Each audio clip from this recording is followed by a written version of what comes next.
नमस्कार, स्वागत है आपका न्यूज इंडिया में। मैं हूं आपके साथ उमंग माथुर और आप देख रहे हैं अपना उत्तराखंड। आइए बुलेटिन की शुरुआत करते हैं उत्तराखंड की कुछ प्रमुख और बड़ी खबरों के साथ। उत्तराखंड में कोरोना की रफ्तार अब बदलने लगी है। धीरे धीरे आंकड़ों में भी कमी आ रही है। बुधवार को 4,492 नए मामले सामने आए। तो वहीं राहत की बात यह है कि बीते 24 घंटे के अंदर 7,333 लोगों ने कोरोना से जंग जीती है। बीते 24 घंटे में 110 मरीजों ने कोरोना से दम भी तोड़ा। इसके अलावा राजधानी देहरादून समेत प्रदेश के कई जिलों में अप्रैल और मई में 83 लोगों की मौत हुई थी, जिसकी जानकारी स्वास्थ्य विभाग को बुधवार को मिली। 4,492 नए मामले सामने आने के बाद प्रदेश में एक्टिव केस की संख्या 7,172 तक पहुंच गई है। मंगलवार के मुकाबले बुधवार को आपको बता दें कि एक्टिव केसों की संख्या में 3,000 की कमी आई है। प्रदेश में अभी तक कोरोना के 3,282 केस मिले हैं, जिसमें से 2,16,529 लोग स्वस्थ हो चुके हैं। कोरोना मरीजों का रिकवरी रेट 72.11 बताया जा रहा है। तो वहीं सैंपल पॉजिटिविटी दर 6.88% तक पहुंच गई है। प्रदेश में अभी तक कोरोना की वजह से 5,325 लोगों की मौत हुई है। उत्तराखंड में कोरोना का डेथ रेट 1.77% है।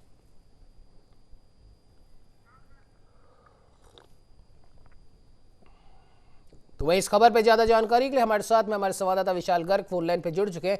विशाल, हालांकि एक राहत की बात है कि कोरोना से संक्रमित होने वाले लोगों में कमी यहां पर देखी जा रही है। मौतों का आंकड़ा अगर पिछले 24 घंटों की बात करें तो 110 है, लेकिन फिर भी चिंता अभी टली नहीं है। क्या कहना चाहेंगे विशाल? बिल्कुल उमंग, क्योंकि लगातार जिस तरह से हम देख रहे थे कि प्रदेश में जो कोरोना के जो मामले थे वो पहले तो स्टार्टिंग में काफी ज्यादा बढ़ रहे थे, लेकिन अब धीरे धीरे उनमें कमी आनी शुरू हो गई है। क्योंकि अभी भी जिस तरह से लगातार जो हेल्थ बुलेटिन आ रहा है तो उसमें साफ तौर से देखा जा रहा है कि कहीं ना कहीं जो आंकड़े थे वो काफी कम हो चले हैं। जो 8,000 10,000 के जो आंकड़े थे वो घट करके 4,400 4,500 तक पे पहुंच गए हैं। लेकिन जिस तरह से हम देख रहे हैं कि अभी भी मौत का जो आंकड़ा है वो कहीं ना कहीं बढ़ा हुआ है। वो 100 के पार ही हमेशा देखने को मिल रहा है। आए दिन वो 100 के पार ही जा रहा है। तो ऐसे में चिंता जरूर है कि हमारे पास जो आंकड़े हैं, जो मौत के आंकड़े हैं, उनको कहीं ना कहीं किस तरह से हम कम कर सकते हैं। क्योंकि स्वास्थ्य सेवाएं हालांकि बेहतर देने की जो कोशिश है वो राज्य सरकार की ओर से पूरी की जा रही है। राज्य सरकार तमाम कोशिशें कर रही है। वहीं मुख्यमंत्री तीरथ सिंह रावत खुद हॉस्पिटलों का निरीक्षण करके और अपने मंत्रियों को ये दिशा निर्देश दे रहे हैं कि वो अपने अपने क्षेत्र में जाकर के व्यवस्थाओं को सुचारू करें। साथ ही उन्होंने सभी डीएम्स को भी ये निर्देशित कर दिया है कि अपने अपने क्षेत्र में उनको जिस तरह की सुविधा लगती है बेहतर करने की, तो उसको वो पूरा करें। और साथ ही हम देख रहे हैं कि लोगों को जागरूक करने की यहाँ पर कोशिशें पूरी सरकार की ओर से की जा रही है। तो ऐसे में उमंग, साफ तौर से देखा जा रहा है कि जो आंकड़े हैं वो आंकड़े लगातार घटते हुए नजर आ रहे हैं, लेकिन जो मौत के आंकड़े हैं वो अभी 100 के पार है। तो कहीं ना कहीं उसको घटाने की हमें जो जरूरत है वो ज्यादा आन पड़ी है। और ऐसे में क्योंकि राज्य के पास पर्याप्त ऑक्सीजन है, पर्याप्त बेड है, तो किसी भी तरह की कोई दिक्कत यहाँ पर हालांकि दिखाई नहीं दे रही है। लेकिन सबसे बड़ी जो बात है वो यही है कि जो मौत के आंकड़े हैं वो किस तरह से कम हो, उसको लेकर के सरकार लगातार चिंतन मंथन कर रही है। और ऐसे में जो उनके जो कैबिनेट मंत्री हैं वो भी यहाँ पर चिंतन मंथन करते हुए नजर आ रहे हैं। ऐसे में वो अपने अपने तरीके से अपने अपने क्षेत्र में ऑक्सीजन प्लांट लगाने की बात कहते हुए नजर आ रहे हैं। ऐसे में जो आयुष मंत्री हैं आरक सिंह जी, वो भी कह रहे हैं कि वो लगभग 300 जो उनके अस्पताल हैं उनको वो कोविड अस्पताल बनाएंगे, ताकि जो व्यवस्था है उसको और सुचारू किया जा सके। तो उमंग, देखने में आ रहा है कि लगातार यहाँ पर व्यवस्थाओं को सुचारू किया जा रहा है। जी बिल्कुल विशाल, और जाहिर सी बात है जैसे जैसे व्यवस्थाएं सुचारू होती जाएंगी वैसे वैसे बिल्कुल जाहिर सी बात है कि कोरोना के आंकड़ों में भी कमी देखी जाएगी। अगर बात करें राजधानी देहरादून की और हरिद्वार की, क्योंकि शुरुआत में देखा जा रहा था कि राजधानी देहरादून में, हरिद्वार में सबसे ज्यादा केस देखने को मिल रहे थे, अभी क्या कुछ स्थिति ने दोनों ही जिलों की है? देखिए उमंग, क्योंकि हरिद्वार कुंभ के बाद से को हरिद्वार में जो असर पड़ा वो काफी ज्यादा पड़ा, क्योंकि वहां पर भी जो संक्रमितों का आंकड़ा था वो लगातार बढ़ रहा था। और राजधानी देहरादून में तो सभी की आवाजाही है, पूरा प्रशासन यहाँ पर बैठता है, सरकार यहाँ पर बैठती है। तो आवाजाही के तौर पर यहाँ पर भी काफी मात्रा में जो कोविड केसेस थे वो बढ़े थे। लेकिन जिस तरह से हम देख रहे हैं कि तमाम जो मंत्री हैं वो चाहे वो रामदेव की मदद ले रहे हों या फिर तमाम जो संगठन है या तमाम जो साधु संत हैं उनकी मदद लेते हुए नजर आ रहे हैं। तो ऐसे में क्योंकि हरिद्वार के जो मामले हैं वो कहीं ना कहीं धीरे धीरे कम हो चले हैं। राजधानी देहरादून से कहीं कम मामले हरिद्वार में देखे जा रहे हैं।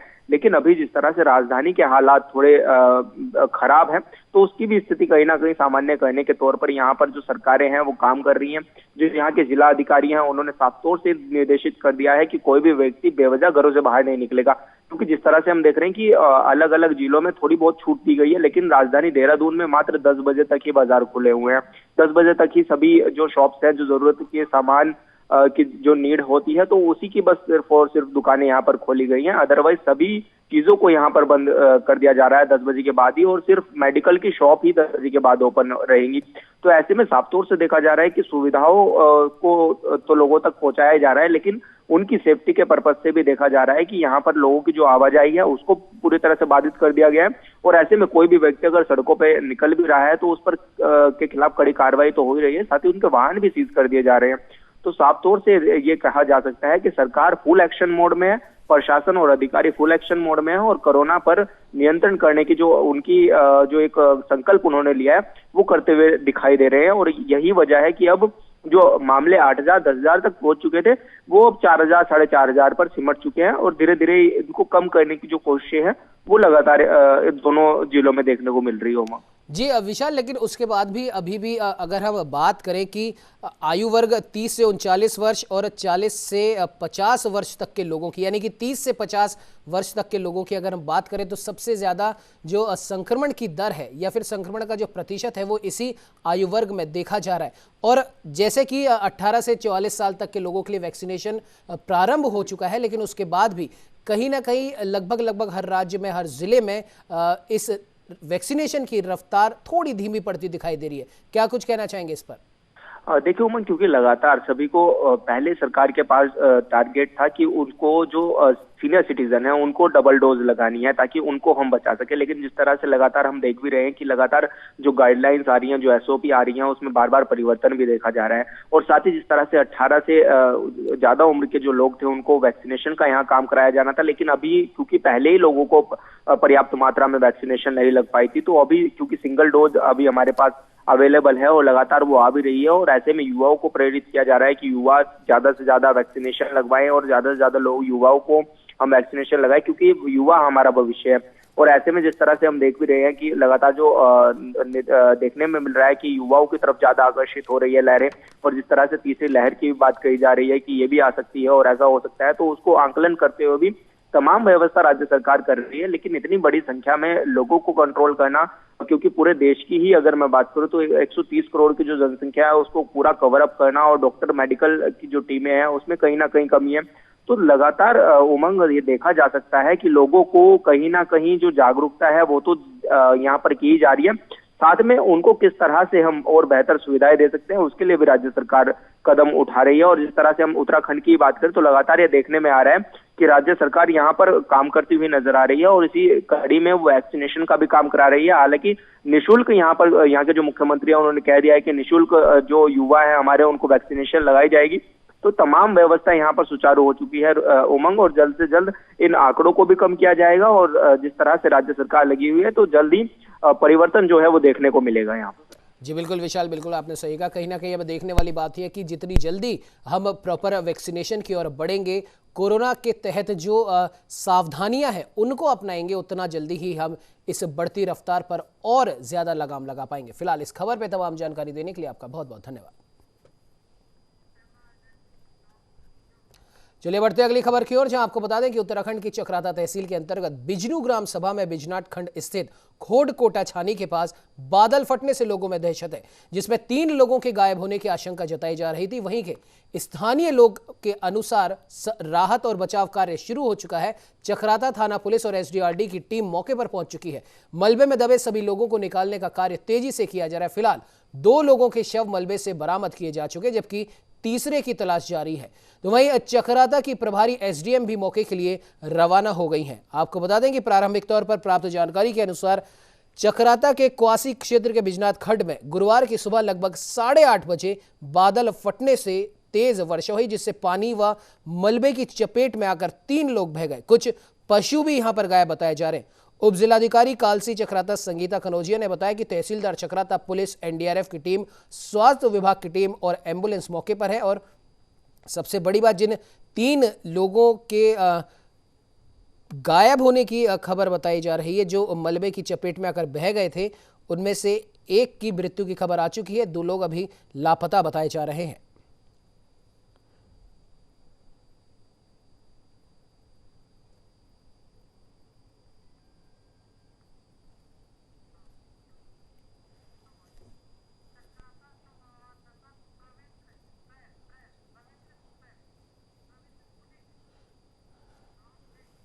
तो इस खबर पर ज्यादा जानकारी के लिए हमारे साथ चक्राता से संवाददाता पविंद्र तुली फोन लाइन पर जुड़ चुके हैं। पविंद्र, आपसे जानना चाहेंगे क्या कुछ अपडेट अभी तक है, क्योंकि 3 लोगों के उस मलबे के साथ में बहने की सूचना मिली थी। हालांकि अभी और भी लोगों के मलबे में दबे होने की सूचना है, लेकिन विशेष तौर पर 3 लोगों की यहाँ पर जो बात की जा रही है उनकी क्या कुछ अपडेट अभी तक मिली है? जी उमंग जी, मैं आपको बता दूं, जो देहरादून जनपद के चक्राता तहसील पड़ती है, यहाँ पर कि कवासी खेड़ा के पास बिजनाड़ गांव एक पड़ता है, जो कि सड़क से लगभग 2 किलोमीटर अलग सड़क से हटकर एक गांव है। और वहां पर जो है आज सुबह 8:30 से और 9 बजे के बीच में जो है अचानक से पानी और मलबा आ गया। तो गांव वालों को पता नहीं था कि क्या हुआ। अचानक से जब अफरा तफरी वहां पर आसपास के गाँव में भी देखने को मिली, तो जब इसके पता लगाया गया कि पानी कहाँ से आया, तो पता चला कि बादल ऊपर के क्षेत्र में एक बादल फटा है, जिसकी वजह से कि ये मलबा यहाँ पर गांव में देखा गया। तो एक छानी वहां पर जो है, वहां पर 2 लोग और 2 बच्चे वहां पर मौजूद थे। कुल मिलाकर 4 लोग वहां पर उस समय मौजूद बताए जा रहे हैं, जो कि जिनमें से कि एक जो युवक है मुन्ना, उसका शव और वहां पर बरामद कर लिया गया है। वहीं एक बच्ची का शव भी अभी तक बरामद हो चुका है। और तहसीलदार जो चक्राता हैं, तहसीलदार चक्राता जो है वो मौके पर पहुंच चुके हैं। एसडीएम जो है वो मौके पर पहुंचने वाली हैं। जो स्थानीय विधायक हैं प्रीतम सिंह, जो कि प्रदेश कांग्रेस के अध्यक्ष भी हैं, वो भी अभी मौके पर की तरफ रवाना हो चुके हैं और कुछ ही समय में वहां मौके पर पहुंचने वाले हैं। जी बिल्कुल प्रवींद्र, इस खबर पे तमाम जानकारी देने के लिए आपका बहुत बहुत धन्यवाद।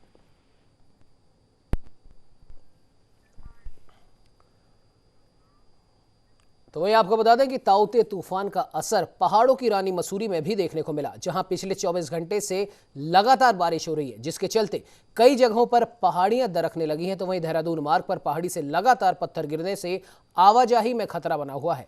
आपको बता दें कि मौसम विभाग ने उत्तराखंड में ताउते तूफान के चलते बारिश की संभावना जताई थी। लगातार बारिश के चलते तापमान में भी काफी गिरावट दर्ज की गई है। तो आपको बता दें कि मसूरी के गलोगी धार देहरादून मार्ग पर पहाड़ी गिरने से मलबा आ गया है। लोक निर्माण विभाग ने हालांकि मौके के लिए जेसीबी भेज दी गई है, जिसके बाद मार्ग को खोलकर आवाजाही शुरू कर दी गई है। तो वहीं लगातार जारी बारिश से आपको बता दें कि पहाड़ों की रानी मसूरी ज्यादा प्रभावित हुई है और लगातार हो रही बारिश के कारण वहां पर पहाड़ियां दरकने का मामला सामने आया है और साथ ही साथ हम कह सकते हैं कि तापमान में भी थोड़ी गिरावट देखी गई है।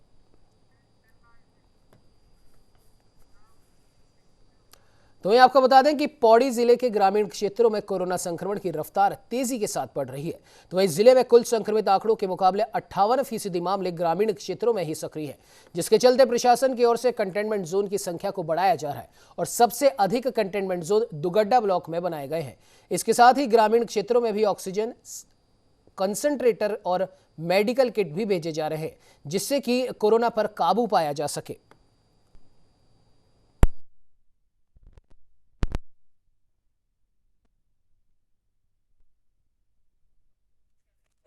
भी ग्राम पंचायतों में इस तरीके का जो संक्रमण की सूचनाएं प्राप्त हो रही है, वहाँ पे मेडिकल टीम, वहाँ के जो मेडिकल ऑफिसर इंचार्ज हैं उस ब्लॉक के, वो जा रहे हैं। उनके साथ साथ वहाँ की एएनएम भी जा रही है और वहाँ पे प्रोफिलैक्टिक मेडिसिन का भी हम डिस्ट्रीब्यूशन कर रहे हैं, साथ में वहाँ पे सैंपल्स भी ले रहे हैं। अभी ग्रामीण क्षेत्र में भी काफ़ी संक्रमण बढ़ रहा है। मैं सभी से अनुरोध करूँगा कि आप फेस मास्क का प्रयोग, नियमित हाथों को साबुन से धोना और सामाजिक दूरी का अनुपालन सुनिश्चित करिए। अनावश्यक रूप से बाजारों में अथवा मेल जोल वाले कार्यक्रम में जाना जो है आपको टालना आवश्यक रहेगा। तो ये आपको बता दें कि उत्तराखंड में कोरोना का कहर लगातार जारी है, जिसे देखते हुए उत्तराखंड में आयुष विभाग की ओर से एक बड़ा फैसला लिया गया है।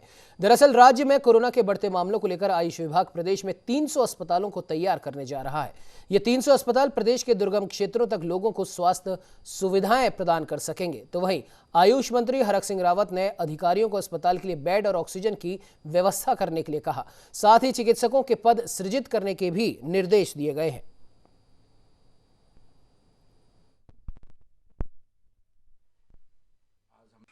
और मुख्यमंत्री ने भी भविष्य की इन चुनौतियों से निपटने के लिए हम इस तैयारी के साथ हम काम कर रहे हैं। एक हमने निर्णय और लिया है, मैंने जिस तरह पिछले दिनों कहा था कि हम 300 आयुर्वेदिक चिकित्सकों को संविदा पर या उस पर नियुक्त करेंगे, 70 फार्मासिस्ट की नियुक्तियां हम संविदा पे करेंगे, क्योंकि उस पर बहुत विवाद हो सकता है या उस पर समय लग सकता है। तो वहीं सोशल मीडिया के माध्यम से टूल किट बनाकर हरिद्वार कुंभ 2021 को दुष्प्रचारित करने वालों पर जूना अखाड़े के आचार्य महामंडलेश्वर स्वामी अवधेशानंद गिरी ने अपनी प्रतिक्रिया दी है। उन्होंने बयान जारी करते हुए पूरे संत समाज की तरफ से इसकी निंदा की है, जिसमें कुंभ को देश में फैल रही कोरोना की दूसरी लहर के लिए जिम्मेदार बताया जा रहा है। उन्होंने कुंभ को लेकर चलाए जा रहे इस दुष्प्रचार को हिंदू धर्म को बदनाम करने की साजिश बताया। जूना अखाड़े के आचार्य महामंडलेश्वर स्वामी अवधेशानंद गिरी ने कहा कि कोरोना की दूसरी लहर के साथ ही समाज के एक हिस्से और खासकर अंतर्राष्ट्रीय मीडिया ने कुंभ को एक विलेन के तौर पर पेश किया और यह माना जाने लगा कि भले ही कोरोना केरल, महाराष्ट्र, कर्नाटक में पहले ही पैर पसार चुका हो, लेकिन इसके प्रसार का केंद्र कुंभ ही है। लेकिन जमीनी हकीकत तो कुछ और ही बयां करती है। उन्होंने कहा कि प्रधानमंत्री नरेंद्र मोदी के आह्वान पर संतों द्वारा बहुत जल्द कुंभ समाप्ति की घोषणा कर कुंभ के स्वरूप को प्रतीकात्मक कर दिया गया था। फिर कुंभ कैसे कोरोना संक्रमण का कारण बन सकता है?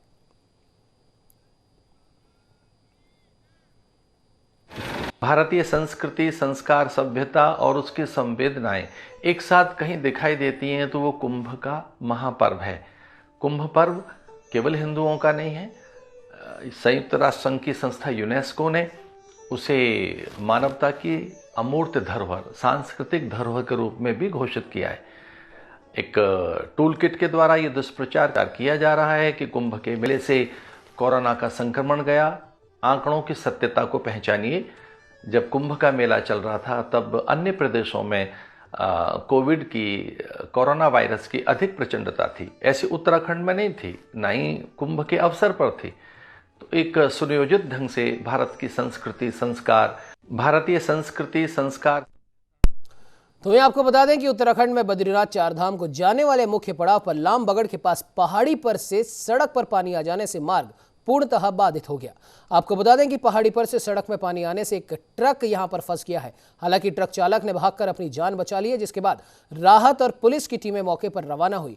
अचानक सड़क पर पानी का बहाव तेज हो जाने से लोगों में अफरा तफरी मच गई। लोगों ने इधर उधर भागकर अपनी जान बचाई।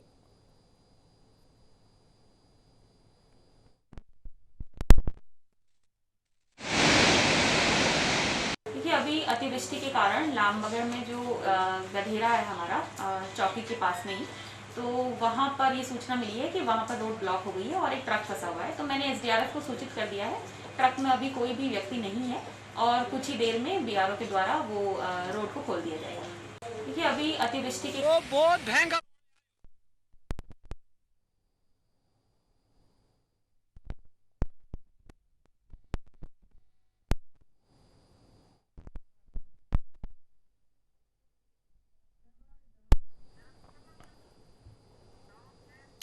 तो मैं आपको बता दें कि उत्तराखंड में जहां कोरोना लगातार अपने पैर पसार रहे, तो वही संकट के दौर में कई हाथ मदद के लिए आगे आ रहे। इसी क्रम में सुराज सेवा दल की ओर से कोरोना पीड़ितों की लगातार मदद की जा रही है। दल के कार्यकर्ताओं की ओर से लगातार कोरोना से पीड़ित लोगों के लिए खाने की व्यवस्था की जा रही है और साथ ही साथ तीमारदारों को भी खाना बांटा जा रहा है। तो वही सुराज सेवा दल के प्रदेश अध्यक्ष ने बताया कि उनके द्वारा लगातार जरूरतमंदों की मदद की जा रही है। साथ ही साथ अलग अलग अस्पतालों के साथ ही कई क्षेत्रों में खाने का वितरण भी किया जा रहा है। उन्होंने बताया कि इससे पहले सुराज सेवा दल के द्वारा ऑक्सीजन सिलेंडर की व्यवस्था भी जरूरतमंदों के लिए की गई थी।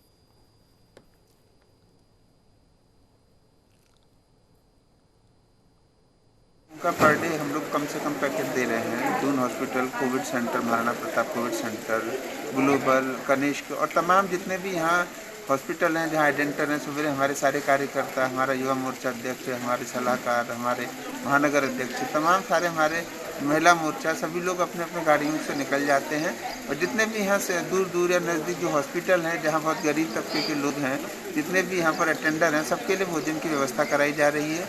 और जब से कोविड चालू हुआ है तब से लगातार अभी हम लोग लॉकडाउन में जितने भी ऑक्सीजन, पहले ऑक्सीजन की सारे सिलेंडर बांटे गए और उसके अलावा जो है हम लोग लगातार सुचारू रूप से भोजन, सुबह शाम भोजन और सुबह शाम चाय की पूरी व्यवस्था जो है सारी जगह हॉस्पिटलों में, चौक चौराहे में जो हमारी मित्र पुलिस है, सब जगह संपूर्ण व्यवस्था कराई जा रही है सुराज सेवा दल के माध्यम से।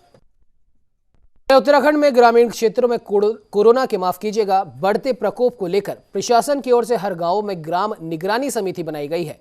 ग्राम प्रधान की अध्यक्षता में बनाई गई ये निगरानी समिति गांवों में कोरोना से निपटने के लिए काम कर रही है। साथ ही कोरोना के मामलों की रिपोर्ट ये समिति प्रशासन और स्वास्थ्य विभाग को देगी।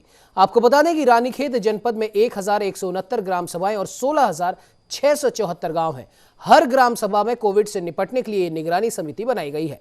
इस निगरानी समिति का कार्य गांवों में कोरोना के बढ़ते प्रसार को कम करना है। ये गांव में कोरोना संक्रमित लोगों को होम आइसोलेशन किट देने, बाहर से आ रहे प्रवासियों को क्वारंटाइन करने, संक्रमित स्थानों को सैनिटाइज करने के अलावा कोरोना की रिपोर्ट भी प्रशासन को देंगे।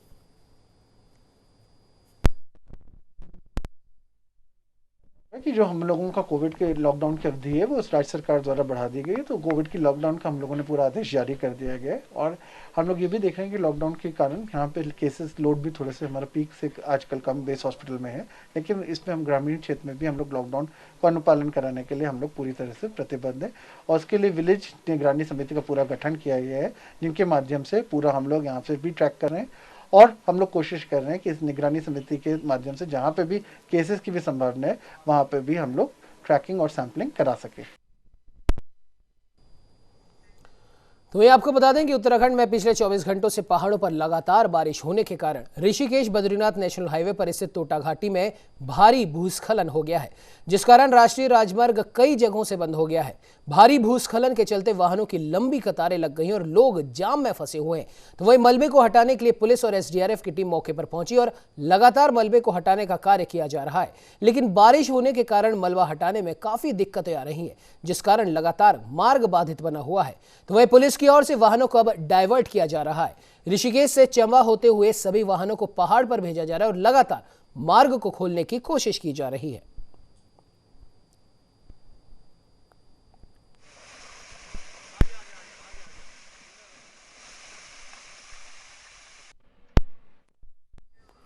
तो ये आपको बता दें कि उत्तराखंड में बीते 24 घंटे से हो रही लगातार भारी बारिश से पहाड़ी क्षेत्रों में कई स्थानों पर नुकसान होने की खबर सामने आ रही है।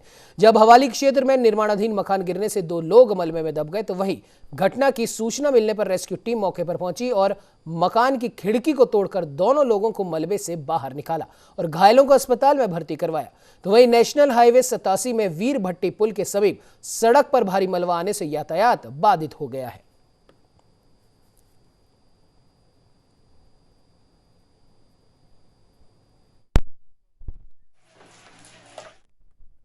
तो एक गदरपुर के सेकनिया मोड़ पर एक ओवरलोड खनन से भरे डंपर ने बाइक सवार को टक्कर मार दी, जिसमें बाइक सवार युवक गंभीर रूप से घायल हो गया। घटना की सूचना मिलने पर पुलिस मौके पर पहुंची और घायल को सामुदायिक केंद्र में भर्ती करवाया, जहां प्राथमिक उपचार के बाद उसे रुद्रपुर रेफर कर दिया गया है।